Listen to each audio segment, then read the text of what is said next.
Inflation. You've probably heard the term thrown around a lot, but what does it actually mean?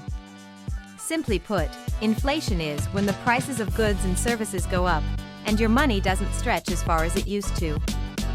For example, let's say you bought a loaf of bread last year for $2, and this year it costs $2.50. That's inflation in action.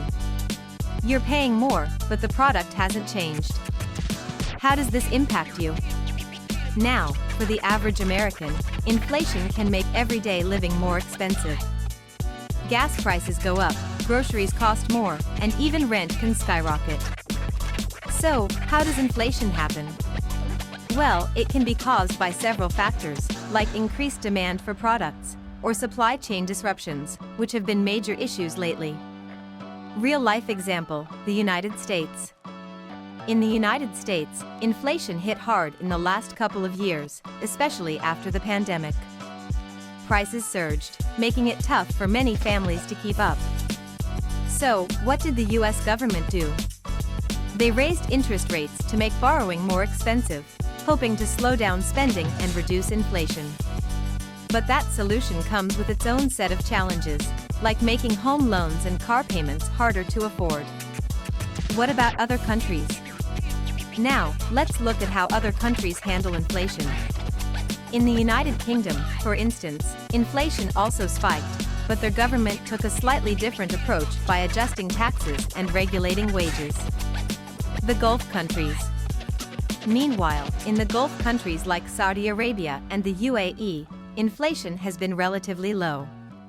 Why? Because these economies rely heavily on oil exports, which stabilize their income. Plus, their governments are quick to adjust subsidies on basic goods, keeping prices more affordable for their citizens. And what about Egypt and the developing world? Egypt, like many developing countries, has faced inflation that's hit hardest on essential goods like food and fuel. When inflation rises in these regions, it affects daily life significantly, especially for lower-income families. Egypt's approach has included subsidies on critical goods and an effort to increase local production to avoid depending too much on imports. How can we deal with inflation? So, what can we do to cope with inflation?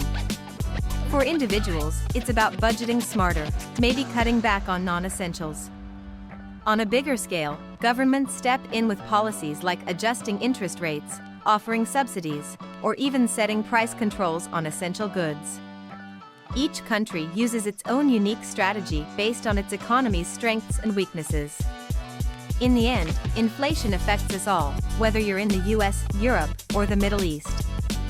Understanding how it works and what we can do about it is key to navigating these economic ups and downs.